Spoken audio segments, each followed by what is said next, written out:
Vamos a pasar a la siguiente ponencia, que es una ponencia que va a dar el magistrado Alberto Arribas sobre los registros de mala fe.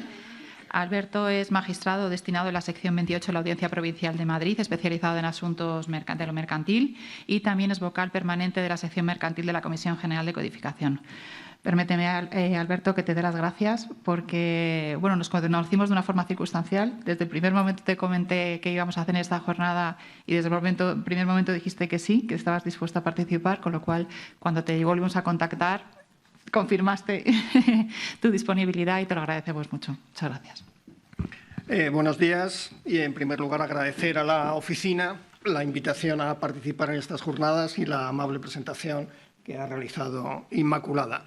La verdad es que no puede ser más oportuna, ¿no?, por las importantes novedades que se avecinan y que están ya prácticamente a la vuelta de la esquina. Parafraseando a Gabriel García Márquez, la verdad es que esto es la crónica de una reforma anunciada, porque, como ya se ha explicado, esto se remonta a 2018, que se modificó la Ley de Marcas, como también se ha dicho, por Patricia y por la directora de la oficina, para transponer, entre otras, la Directiva 2436 de 2015 para uniformizar las legislaciones de los Estados miembros en materia de marcas, aproximación de la legislación. Aquí, claro, lo que se pretende o lo que se ha pretendido es trasladar el esquema de la marca de la Unión a las marcas nacionales, porque esto ya es un esquema conocido en la marca de la Unión, donde la nulidad lo ve la UIPO, salvo reconvención, que lo ven los tribunales de marca de la Unión, los de Alicante, con recursos ante el Tribunal General y luego recurso de casación ante el Tribunal de Justicia. Entonces, se ha intentado, desde mi punto de vista, acomodar ese esquema de la marca de la Unión a las marcas nacionales, y así se ha hecho por decisión del legislador, pueda gustar más o menos. Y esa es la situación que tenemos. Como saben, y también se ha dicho, esto supone que las acciones de nulidad por registro de mala fe que veíamos los tribunales pasan a conocerlas la oficina, y también las de caducidad, que aparte de las que ya conocían de renuncia o por falta de pago de la tasa, se les atribuye la competencia para conocer de las solicitudes de caducidad por falta de uso, que es la más relevante, y por vulgarización, por haberse convertido en engañosa como consecuencia del uso, que también se trasladan a la oficina. Como es lógico, claro, lo más novedoso desde el punto de vista de la oficina es precisamente la nulidad del registro por mala fe y la caducidad por falta de uso, porque las nulidades relativas, que también se las dan, pues tienen, desde luego, muchísima experiencia a través de las oposiciones, las nulidades absolutas, por supuesto, y lo que menos contacto tienen, porque no lo habían visto, era la nulidad por caducidad por falta de uso y el registro de mala fe, porque las otras caducidades están muy vinculadas también a las aposiciones relativas de vulgarización o cuando se convierte la marca en engañosa. Esto, como también se ha indicado, se completa con unas reglas de coordinación que se han explicado en el artículo 61, 61 bis y 61 ter, y llega a la disposición adicional primera, que es la que dice en 2018, que cuando se publicó en el BOE dije, en el 2023, Dios mío, ¿dónde estaré yo?, ¿no? Y no me preocupó demasiado, pero bueno, todo llega, como las conferencias en que uno dice que sí, luego llegan y se arrepiente siempre de haber dicho que sí en su momento. Es broma, ¿no? Estoy encantado de estar aquí, porque vamos a tener una especial relación. Y fue la disposición adicional séptima la que demoró la entrada en vigor. No se sabe muy bien por qué, o al menos yo no lo sé, habrá alguna razón, seguramente será el cumpleaños de la hija o del hijo del legislador que puso esa fecha, porque a mí me parece inexplicable. ¿Algún motivo habrá? Lo puso la directiva, pues entonces la directiva fue la que lo puso, que no se sabe muy bien por qué obedece esta fecha. Claro, si no se hubiera tocado nada,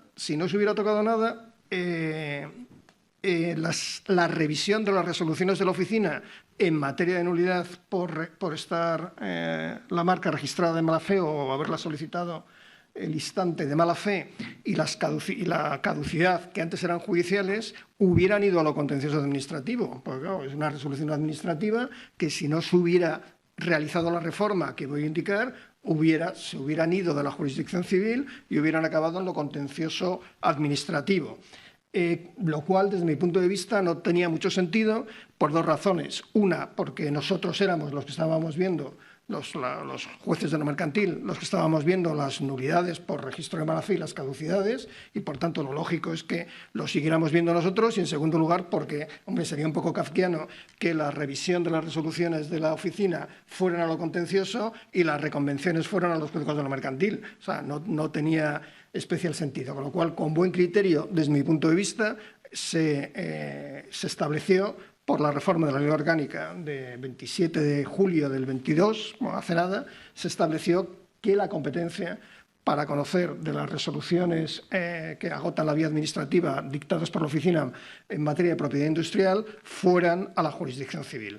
Entonces, claro, esto a su vez supone que la revisión de las resoluciones que antes no conocíamos nosotros, sino lo contencioso administrativo en materia de registro o de negación de registro de marcas y de patentes de negación de registro o de oposición a la solicitud de registro, también van a venir a la jurisdicción civil cuando antes iban a la jurisdicción contenciosa administrativa. Es decir, con la reforma de 27 de julio de 2022, es la jurisdicción civil la que va a conocer, por un lado, de los recursos contra las resoluciones en materia de nulidad y caducidad de la oficina, y por otro lado es la jurisdicción civil la que va a conocer los recursos contra las resoluciones que agoten la vía administrativa de la oficina en materia de registro, denegación de registro de marca, y en materia de denegación de registro de marcas o de oposición, de patentes, perdón,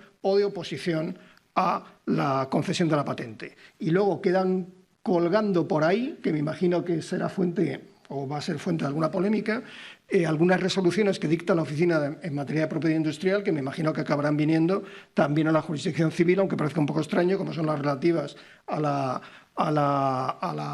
caducidad por falta de tasa, por falta de pago de la tasa, o resoluciones sobre el restablecimiento de derechos que antes iban a lo contencioso, que me imagino que van a acabar en la jurisdicción civil. La Ley Orgánica de julio del 22 lo que hizo fue modificar la Ley Orgánica en el artículo 82.2.3 para atribuir a las audiencias provinciales, la competencia para conocer de las resoluciones que dicte la oficina que agoten la vía administrativa en materia de propiedad industrial. Y luego tenemos el 82 bis, para que no haya ninguna duda, que claramente solo atribuye a las audiencias provinciales especializadas en materia mercantil, porque el 82 bis establece que cuando haya más de 5 juzgados, o sea, que el Consejo puede especializar una o varias secciones de la audiencia provincial, que necesariamente lo tiene que hacer cuando haya 5, y que esas secciones son las que van a conocer de los recursos contra las resoluciones que agoten la vía administrativa en materia de propiedad industrial que dicte la Oficina Española de Patentes y Marcas. Y luego se completa la reforma con una norma que tiene su trascendencia, que dice que cuando haya más de una sección especializada en mercantil en una audiencia, necesariamente hay que dividir la materia entre esas dos secciones. Y eso es lo que va a pasar en Madrid. Y eso es lo que va a pasar en Madrid porque el Real Decreto de 15 de noviembre de 2022, que se publicó en el BOE al día siguiente, por si lo quieren saber, se crea una nueva sección especializada en mercantil en Madrid, que es la 32. Entonces va a haber dos secciones, que es la 28, la de siempre, y la 32 nueva, que va a entrar en funcionamiento, por cierto, el 31 de marzo de 2023. Aquí sí que no sabemos por qué es la fecha de 31 de marzo de 2023, porque nosotros hemos insistido al Consejo y a la Sala de Gobierno del TSJ de Madrid para que coincidiera con la entrada en funcionamiento de las nuevas competencias de la oficina el 14 de enero, pero no han querido, me imagino que para ahorrarse 2 o 3 meses del sueldo de la oficina. Entonces, que sepan que entra en funcionamiento el 31 de marzo de 2023. Y además va a estar integrada por 4 magistrados. 2 salimos de la sección 28, que va a ver reducida su plantilla. Van a quedar, antes eran 7 magistrados, o somos 7 magistrados en la sección 28, van a quedar 5. Y en la 32 va a ser 4 magistrados, 2 de la 28, y va a salir 2 plazas a concurso. La de presidente, que creemos que va a salir también de la sección 28, y otra plaza que se cubrirá por concurso porque no ha querido integrarse nadie más de la sección 28. Y ya hay una propuesta de división de materia entre estas dos secciones porque es obligado por ley orgánica distribuir la competencia. Y hemos propuesto, y ha sido aprobado por sala de gobierno, y estamos pendientes de que se apruebe por el Consejo, que me imagino que no habrá ningún problema, que en la 28 conozca de concursal, societario, transporte y marítimo, y la impugnación de las resoluciones de los registradores mercantiles en materia de calificación. Y la 32 va a conocer de propiedad industrial, propiedad intelectual, competencia desleal, defensa de la competencia y publicidad. Con lo cual, la sección que en principio va a conocer de los recursos de la oficina, que es lo que nos ocupa ahora, a partir del 31 de marzo, es la 32. Si entre la entrada en funcionamiento y el 31 de marzo se elevara algún recurso, bueno, intentaremos que se pare el reparto en la medida de lo posible para que vaya a la 32, porque no tendría mucho sentido, que antes lo comentábamos, que un recurso interpuesto entre el 14 de enero y el 31 de marzo vaya a la 28, aunque estemos nosotros, y con posterioridad vaya a la 32 y, lógicamente, se va a resolver antes el que entre después en la 32 que el que haya entrado en la 28, porque evidentemente tiene su pequeña carga de trabajo y se resolverá cuando se pueda. Esta es la situación. Bueno, la competencia se atribuye directamente a la audiencia en única instancia, que a mí no me gusta, pero como da igual lo que me guste o lo que me deje de gustar, pues lo haremos encantados, porque la audiencia es un órgano de apelación. Tradicionalmente solo había una excepción, que era el tema de la nulidad de los laudos, que nos venía directamente a nosotros, hasta que nos la quitaron por determinadas circunstancias para llevárselas a la Sala Civil y Penal del TSJ, y nos la han asignado en única instancia.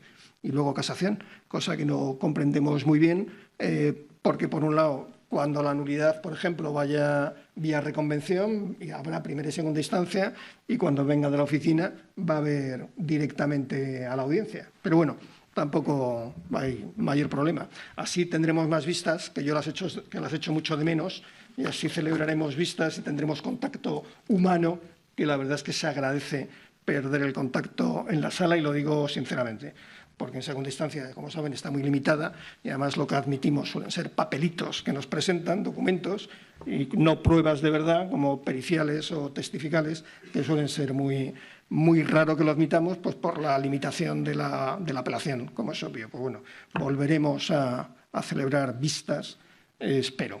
Bien, esto era una pequeña introducción para embarcarnos en el tema que nos ocupa, que es el registro de mala fe. Voy a hacer unos breves apuntes que no tienen mucho interés porque todos se lo saben, sobre lo que es el registro de mala fe, que vamos a fundarnos evidentemente en las resoluciones del Tribunal de Justicia, que es el que marca las pautas. Esto es el bla, bla, bla, la literatura, corta y pega, que luego lo tenemos actualizado, pero aporta poco, sinceramente, porque todos lo sabemos. Lo interesante es aplicar la literatura al caso que de verdad tienes y que es donde realmente hay que razonar, y la pluma ya es realmente del tribunal y no de criterios del Tribunal de Justicia. La presentación. Aquí, ¿no? Sí. Bien, el 51.1b, que todos ustedes saben, permite declarar la nulidad de la marca cuando el solicitante, al solicitar el registro, hubiera actuado de mala fe. Claro, todo gira en torno al concepto de mala fe. ¿Qué es la mala fe? Bueno, pues un concepto jurídico indeterminado que hay que integrar.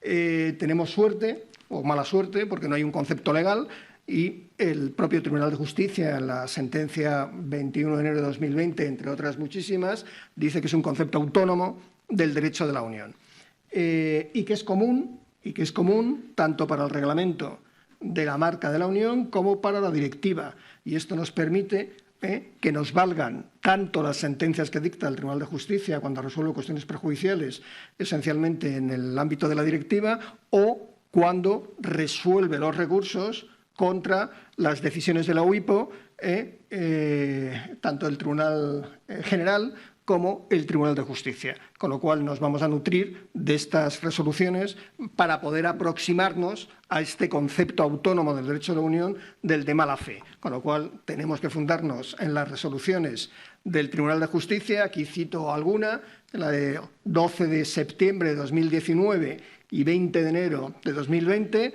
en donde, que a su vez citan otras muchas, donde se vincula el concepto de mala fe como causa de nulidad de la marca a la intención deshonesta, pero desplegada en el tráfico económico. De lo que se trata, o sea, hay mala fe cuando el solicitante, de forma desleal, trata de perjudicar los intereses de terceros o menoscabar los intereses de terceros o aprovecharse de los signos de terceros o obtener un derecho exclusivo con unas finalidades distintas a los fines propios de la marca y especialmente el de distinguir el origen empresarial.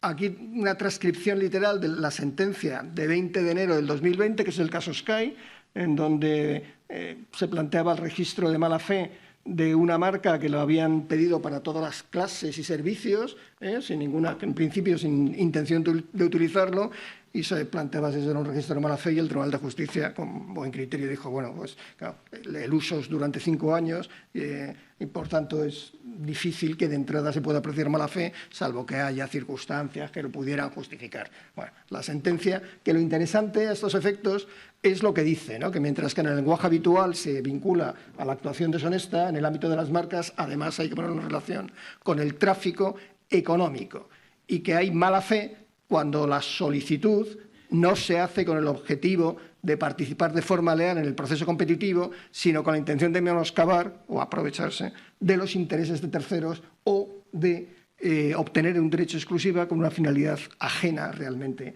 a las finalidades de la marca.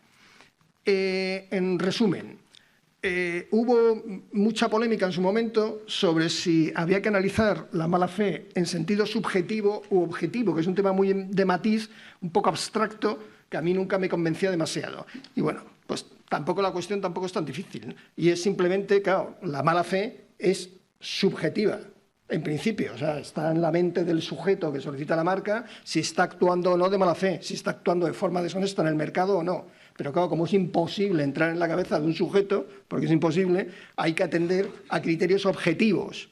Y como siempre dice el Tribunal de Justicia, que nos encanta, atendiendo a todos los factores pertinentes, que es cuando ya no sabemos qué hacer, porque cuando lo dice nos deja siempre bloqueados completamente. Claro, atendiendo a todos los factores pertinentes. ¿Pero diles algo más? A veces lo dice y otras veces no. Entonces, claro, debe examinarse la mala fe globalmente, teniendo en cuenta todas las circunstancias fácticas pertinentes en el asunto de que se trate. Solo de esta forma se puede determinar objetivamente la mala fe. Bueno, en principio es subjetivo porque es una actitud del sujeto, una intención del sujeto que está en su interior, pero eso hay que determinarlo de forma objetiva, atendiendo a las circunstancias que concurren en cada uno de los supuestos. La sentencia de 2013, que por aquí tengo otra, como esa era un poco antigua, busqué otra más reciente por si tienen algún interés, y es del tribunal, la última que vi, que decía lo mismo, era del Tribunal General de 6 de julio del 22, el asunto T250-21, marca NE-ERA, con H intercalada, en donde dice exactamente lo mismo que esta de 2013, pero como me parece un poco más antigua, se la cito, en donde hay que tener en cuenta todos los factores pertinentes, pero uno relevante es el conocimiento que tenga el solicitante del uso del signo similar o idéntico para la misma clase de productos, la misma o similar clase de productos o servicios, pero que este hecho en sí mismo no es determinante de la mala fe. Por tanto, si lo único que nos resulta acreditado en el procedimiento es que el solicitante conocía el signo usado por un tercero con anterioridad, ese solo hecho no vale, no vale. Hay que atender a otras circunstancias, a más circunstancias. Pues el grado de protección que tuviera la marca, si se produce una confusión, y también dice que el hecho de que se produzca confusión tampoco es suficiente para declarar el registro de mala fe. Entonces hay que tener en cuenta todas las circunstancias concurrentes. Como les decía, este es, si se me permite la expresión coloquial, otra vez, el bla, bla, bla. O sea, esto coges, lo pones en la sentencia porque tienes que ponerlo, porque si no queda como desnudo la resolución, pero esto no tiene ninguna dificultad. O sea, esto es estar atento a la jurisprudencia del Tribunal de Justicia, tú la vas actualizando y lo cuentas. Y ahora hay que entrar a matar. ¿Qué digo yo? O sea, ahora es cuando, una vez que dices esto, es cuando tienes el asunto y tienes los elementos fácticos y jurídicos y tienes que aplicarla, que es donde está la dificultad. Hasta ahora no hay ninguna dificultad, porque simplemente, y lo sabemos todos. Entonces, yo he recogido una serie de asuntos nuestros, de la sección 28, porque yo he concebido la sesión, aunque hay, sobre todo para trasladar a la oficina, a las personas que se van a encargar de declarar ahora originariamente la nulidad por registro de mala fe, cuál es nuestra experiencia en la resolución de estos litigios y qué tipo de asuntos se pueden encontrar, ¿no? Me imagino que algunos de ustedes, que veo que son letrados conocidos, pues a lo mejor han sido parte del procedimiento, o sea, me pueden replicar sin ningún problema, pero vamos a contar lo que nosotros las conclusiones que hemos alcanzado. Y he ido de asuntos, también por orden cronológico, muy sencillos, pero es que algunos siempre me ha hecho gracia, a alguno un poquito más complicado, para que vean que pueden encontrarse de todo. Este, me imagino que si lo ven, les suena de algo, ¿no? El signo. ¿O no? Acliclas. Esto es unos chinos, un ciudadano chino ingenioso, es el que digo que siempre me ha hecho mucha gracia, porque además en los productos juntaba mucho la C y la L, casualmente, claro. De forma que no leías Acliclas, sino que leías Adidas. En fin. Esto es un auto. Es un auto de... Uy, ¿se ha ido? Se ha ido aquí. Es un auto de 2 de febrero de 2015 de medidas cautelares. Nos vino por cautelares y nos vino desestimada la solicitud de cautelares. Y esto arrancaba de una intervención policial en Valencia, donde incautaron 3.000 prendas, con algunas marcadas con Acliclas y otras con las bandas, que también tiene la marca Adidas de las 3 bandas, y se iniciaron las diligencias penales. Y el juez penal archivó porque el dueño de los productos tenía registrada la marca Acliclas. Bueno, en parte, porque había muchos productos que iban con las 3 bandas, pero bueno, los de penal archivaron. Entonces le dieron un mes para presentar la demanda y la presentaron con solicitud de medidas cautelares. Y el juez de primera instancia rechazó las cautelares por falta de periculum, porque entendió que había pasado mucho tiempo, que la sociedad ya no estaba activa, que habían presentado un papelito diciendo que ya no se dedicaban a la importación y exportación. Bueno, nosotros lo que era el periculum entendimos que sí, no viene mucho al caso de las jornadas, porque entendimos que no estaba disuelta, que había un grupo de empresas, en fin, que podían volver a hacerlo sin ningún problema, y entendimos que había periculum. Y en cuanto al fumus, nos pareció evidente que había una solicitud de registro por mala fe. Había una solicitud de registro por mala fe porque era imposible que no conociera el signo anterior, notorio, Adidas, pero que esto no basta, en principio, para decir que el registro de Acliclas indiciariamente era un registro de mala fe y podría prosperar la demanda, porque estamos en cautelares, y además, claro, se trata de una marca notoria y es el típico prototípico supuesto de registro de mala fe que tratas de aprovecharte del prestigio del signo ajeno. Y nosotros apreciamos que había mala fe y, apreciamos que había indiciariamente mala fe a efectos de los cautelares y adoptamos las correspondientes medidas que nos solicitaban. Yo creo que este no ofrecía ninguna dificultad, salvo para el juez de primera instancia, que las denegó por vía de periculum. ¿Esto le suena? Bueno, por cierto, el chino tenía registrada en clase 25, que es prendas de vestir, la marca. ¿Esto le suena? Farina. Clase 25 también. Era Aquí Zara no le gustó mucho y presentó la correspondiente demanda por registro de mala fe. Aquí nos vino también desestimada la demanda. El solicitante, el titular de la marca Zarina, presentó la solicitud, que es la de arriba. La de abajo, aunque parezca igual, no lo es, según decían el solicitante. Ahora les explico.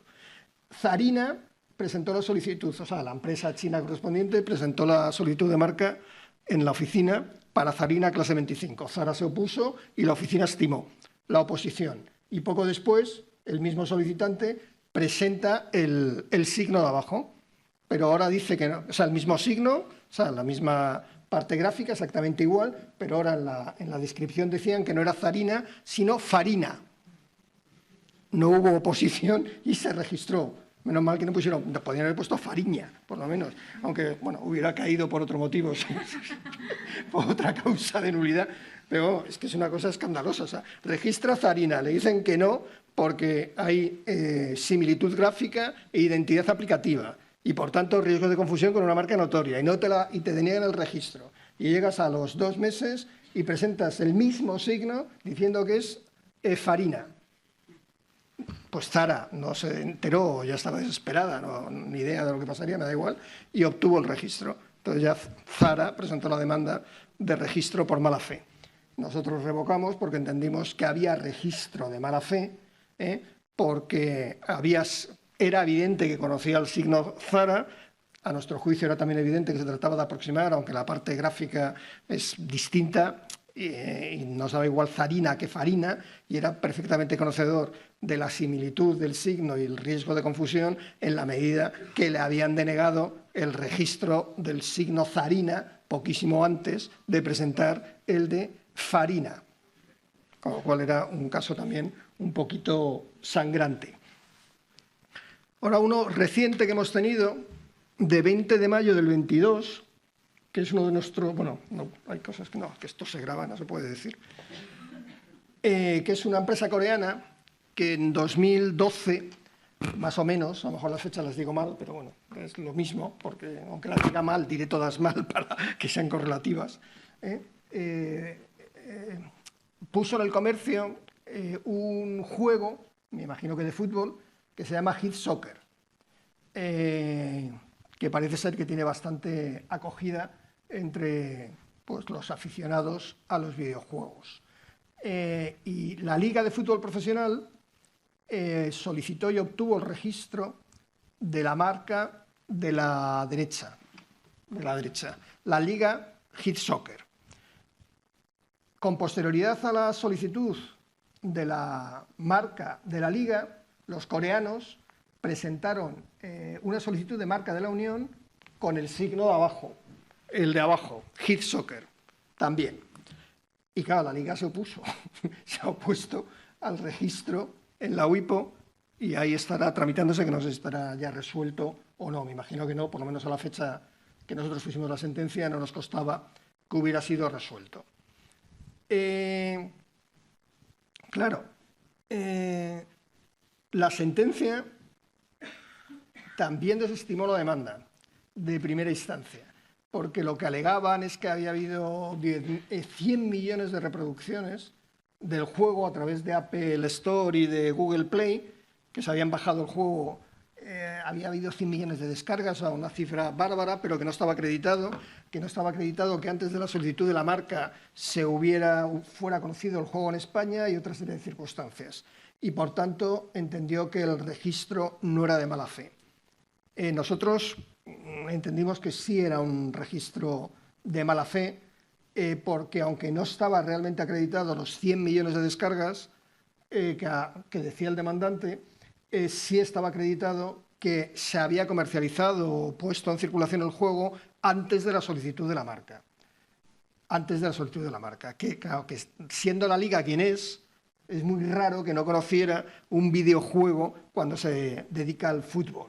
Y que luego hay casualidades en la vida, pero que sea con todas las palabras que hay, que una palabra inglesa que tampoco tiene, bueno, la traducción literal es cabeza de fútbol o algo parecido, No sé si la expresión tendrá algún significado en inglés especial, pero nosotros, vamos, al menos en la resolución, no nos lo pareció. Y claro, que sea idéntico las palabras inglesas en el signo registrado por la Liga era un poquito raro. Entonces, consideramos que estaba acreditado el conocimiento por parte de la Liga del videojuego cuya carátula principal era Hit Soccer, que además tenían registrado la marca en Estados Unidos, en Corea, en un montón de países, que tenía perfecto conocimiento del signo por la relación con el fútbol y porque es imposible la coincidencia, o sea, que no puede ser, y que el hecho de que a la parte denominativa mixta Hit Soccer se añada el logo típico, la marca de la Liga, no aportaba nada. Y lo único que hacía era al revés. Parecía o indicaba que la Liga había obtenido autorización del titular del juego para comercializar un juego parecido. Con lo cual, todavía era más grave la circunstancia y nos pareció que el registro era de mala fe porque tenía la Liga conocimiento del signo anterior y además estaba utilizándolo para bloquear el signo del usuario anterior al oponerse a la marca de la Unión Hit Soccer, que la tiene con oposición. Y por tanto entendimos que había mala fe y hemos declarado la nulidad, me imagino que irá para el Tribunal Supremo. Y el último de los... Tengo tiempo, ¿no? Aunque sea breve, ¿eh? El último de los casos, que es también una sentencia reciente de 21 de octubre, esto es un poco castizo sevillano, que es entretenido, de 21 de octubre del 22. Esto es una larga historia. Entonces, y es el problema que puede tener la oficina que tenemos nosotros, que es probatorio. Entonces, esto es una larga historia también porque esto es una pastelería de Sevilla, que para los que vayan o lo conozcan está en la calle San Adriano. Yo ya tengo ganas de ir y pedir algún pastel, por cierto. De incógnito, claro, porque no me lo iban a vender, me lo iban a estampar seguramente. Los Ángeles, que es la marca de la izquierda. Entonces, el abuelo de nuestros litigantes, bueno, a través de sociedades, pero yo lo voy a reducir porque es más, es que si no es un lío, además son parecísimos los nombres, es un horror, lo de los nombres de las sociedades de los hermanos. Entonces, el abuelo de los que litigaron, en el fondo,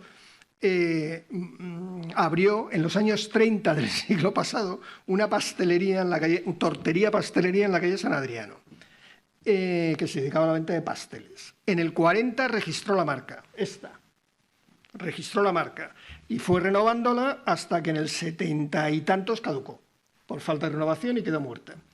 En los años 50 ampliaron el negocio y abrieron otra pastelería en otra calle de Sevilla, San Pablo me parece que es, y un obrador, que era el que nutría de pasteles de alta calidad a las dos pastelerías.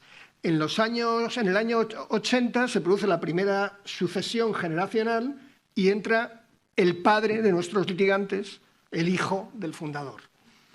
Está unos años con el negocio y aquí empiezan las lagunas, aquí empezamos con las lagunas, no se sabe muy bien, de repente lo único que nos consta es que los tres hijos, montan una sociedad. Eran dos varones y una mujer, y era 30-30, ¿cómo era? 40-40-20%, que eso, bueno, da igual. Y no hay, es un hecho no controvertido que la sociedad la montan los hijos para gestionar el negocio familiar. O sea, por tanto, es un negocio familiar y que montan la sociedad, constituyen la sociedad para explotar de forma más societaria, de forma más profesional y fiscal, el negocio familiar. Y además encomiendan la gestión, que también está aprobado, de la pastelería a uno de los hermanos, el obrador a otro de los hermanos y la otra pastelería a la hermana. Eso es el dato que tenemos. Y en esas circunstancias llega uno de los hermanos, el que tenía la gestión de la pastelería de la calle Adriano, y registra a su nombre este signo, que había caducado por falta de renovación. Y registra ese signo. 2 años después, no sabemos muy bien por qué, el padre traspasa el negocio de la calle San Adriano al que había registrado la marca. Pero no sabemos si el padre ya se había desvinculado, no lo sabemos, es que no nos consta para nada. Entonces lo que sabemos es que es el abuelo, el padre, que los hijos, los nietos, montan la sociedad, que uno de ellos registra la marca a su nombre y que luego, 2 años después, el padre le traspasa el negocio, que no sabemos muy bien, también es el signo, pero el signo de quién era, en fin. Ahí hay una pequeña complicación. 2 años después de registrar la marca, el padre le traspasa al que gestionaba el local de San Adriano el negocio. ¿Qué más hay aquí? Claro, llega el que va a ser demandado, el hermano, e intenta registrar LA Los Ángeles. Se opone el que gestionaba la pastelería de la calle San Adriano y se estima la oposición y se queda fuera. Y con posterioridad registra los angelitos de Santa Isabel y el signo de abajo, esos dos. Entonces la demanda viene por infracción. Nos viene por infracción. El demandante es el que había registrado Los Ángeles, que dice, oiga, es que están comercializando productos con la marca Los Angelitos de Santa Isabel, además al rótulo, y LA, que infringía, en su opinión, la marca prioritaria de Los Ángeles. Y el demandado, que ahora tendría que hacerlo por convención, opuso vía excepción la nulidad del signo por registro de mala fe. O sea, lo típico que se nos puede producir. Entonces, nosotros, con fundamento en los hechos probados, entendimos que había un registro de mala fe. Porque cuando el solicitante solicita la marca, que es en el momento en que hay que valorarlo, no era titular de la marca. O sea, había una sociedad que explotaba los negocios familiares, que eran 3, y solo con posterioridad, no se sabe cómo, el padre le traspasa el negocio, pero con un periodo temporal de 2 años, que es mucho tiempo. Entonces, nosotros consideramos que había habido un registro de mala fe porque, evidentemente, el solicitante conocía que el signo era de la empresa familiar, por cierto, sociedad que no sabemos lo que se aportó ni cómo se constituyó. Claro, que ese es otro problema que teníamos, que no lo decimos. O sea, el signo no era de la empresa, eso estamos casi seguros. Pero claro, tampoco nos aportaron la escritura de constitución, ni cómo se hicieron cómo se desembolsaron las participaciones sociales. Es que no lo sabemos. Entonces no sabemos si eran 3.000 euros de capital, si fue con el signo, con inmuebles, ni idea, por supuesto. Claro, y ahí tú tienes que resolver con lo que hay. El non-liquid no vale, hay que resolver. Entonces nosotros entendimos que en el momento en que se solicita la marca, el registro era de mala fe porque se trataba de una empresa familiar donde cada uno gestionaba una rama del negocio que no significaba que fuera su titular y además en la demanda decía que había registrado porque se trataba de una marca familiar y para protegerla porque estaba sin registrar. Bueno, pues macho, si es que lo estoy diciendo. Claro, literal, pum, pum, pum, registro de mala fe. Claro, si es que lo dice. No, es que lo registré para protegerla, pues haberla registrado a nombre de los 3. En fin, entonces consideramos que había un registro de mala fe, pero aquí ya ven que se van a encontrar con lagunas probatorias importantes y con esas lagunas van a tener que resolver con lo que hay, acertadamente o no, con acierto sin él, que digo yo muchas veces en la resolución, pero es lo que hay. Y con esto concluyo. Muchísimas gracias y un placer.